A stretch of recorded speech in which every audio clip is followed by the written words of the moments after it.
What's crack-a-lackin', fellas? Lady fellas, welcome back to Just Nuts. Guys, today we've got news.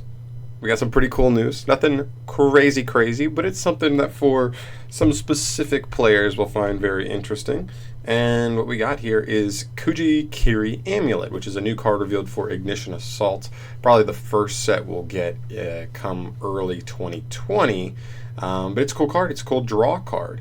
Essentially what this card is a level 9 trade-in. If you don't know what trade-in is, it's literally a card that says discard a level 8 monster, send one level 8 monster from your hand to the graveyard to draw 2 cards. I don't know if that one's hand or field, but this one, more or less, is the same. This is a normal spell, Kujikiri Amulet.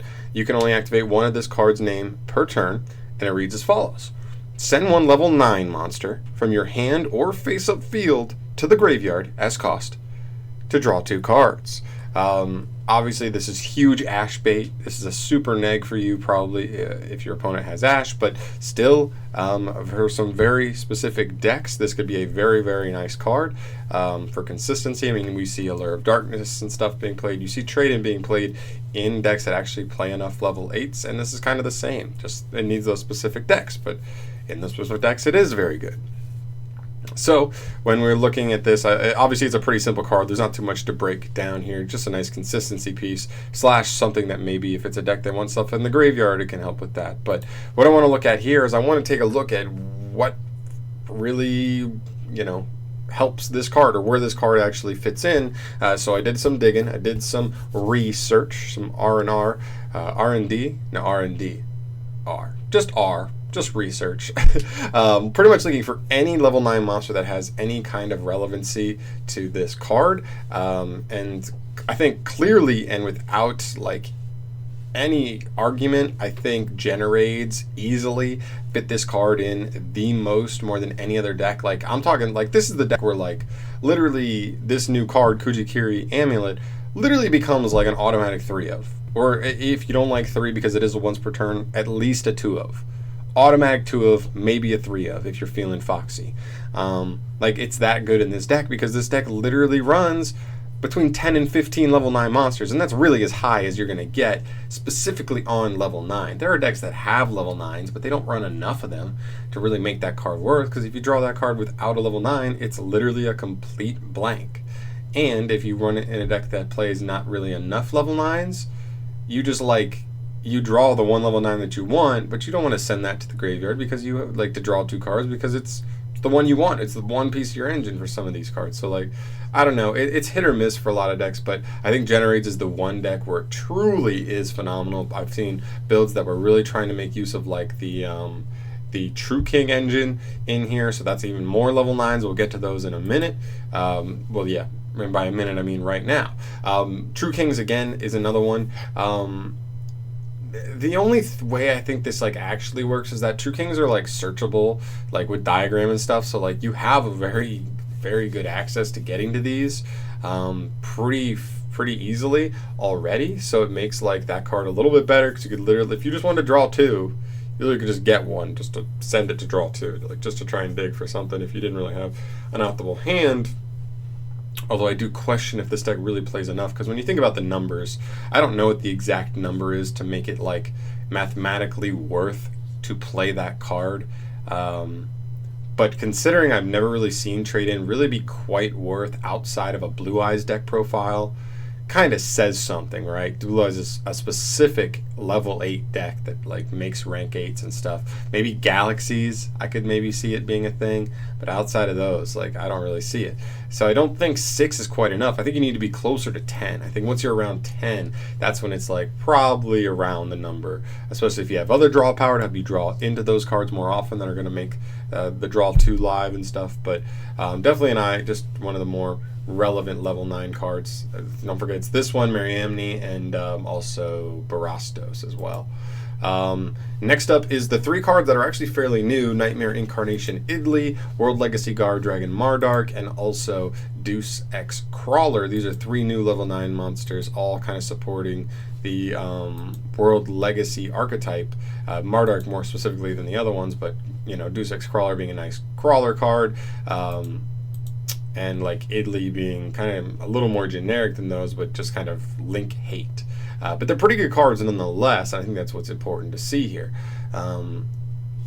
These were just ones that I thought were interesting, especially with, I forgot what the card's name is, but there's the new spell card that's with them that it says, like, if you control level 9, you would just special summon 2 more level 9s from your deck, but they have to have a different type and attribute. I think that's what more or less what the card does. So, like, in generates, or even just a deck that abuses these, that makes them more usable in, and then that card becomes a little more usable because you can just grab 2 more, whichever one is the most worthless to you, just send that one to dig 2 cards deeper, and then keep going and going and going. So these are just some of the better ones. I think Mardark's like probably the worst one. Crawler's second best, but I think Idley just has huge potential at some point in the meta. So just keep an eye on it. Just keep a good old eye on it. There. Next up is the most like I don't know, the one that not has the most potential, but I want to say this one is using the most, I don't know, guesstimative abilities on this one. I have no idea in what decks this card will be the best in, but this card is very highly anticipated at this point. He's a big body. He removes stuff. He negates stuff. He's great. He's like everything you want in a boss monster. He summons himself easily, all that stuff. Right, but I don't know if whatever deck he is played in will play enough level 9s or any level 9s to really make this card worth. But this was a level 9, so I want to throw it out there that this could be a thing. Nothing crazy there, no more. This one is interesting as well because Prediction Princess is a very specific deck that I know some people love. Not too many people, but it does have its fan base. It runs this card, which is level 9, and it also runs, what is it, the Pot of Forbidden? I forget what it's called, Jar of Forbidden, the monster, the level 9 monster that has like 3 different flip effects, and you get to like pick one. He's pretty good for this deck, but they're both level 9, and right there you're already looking at 6, and like I said, 6 probably isn't enough, but you get between 8 or more is probably when I'm saying like, that's enough. You can play it. It's gonna be online so much more of the time that it's worth it. It's worth it. So I don't know, it's cool. Just something to keep an eye on. I thought this was one, like a deck that almost guarantee you plays like at least 5 or 6 level 9s right out the gate. Infernoid Deviati is another one of these cards. Anunku is not a level 9, so that's something to keep in mind, that these are not, you don't have like 2 of these, so you can play like a spicy Infernoid deck with like 3 and 3 with that card to increase draw power.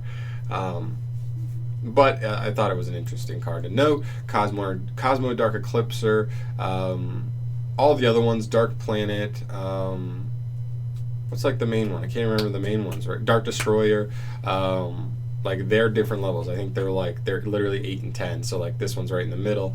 So it's the only one in Cosmos, but I wanted to bring it up as well.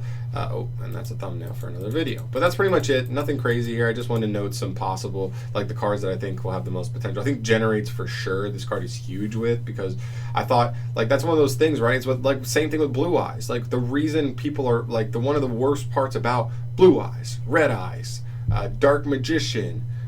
Any of those decks that literally just play a full deck of just like higher monsters that you cannot normal summon ever, it struggles. Like the deck just straight up struggles with bricking. Like that's the big problem, and so Trade-In really helps Blue Eyes, and I think this card will really help Generates, and I think Generates actually do some spicy things. You've got access to True King of All Calamities. You've got access to this guy, which like straight up just negates a summon, which is crazy, and some other things too. So we'll see how good it ends up being.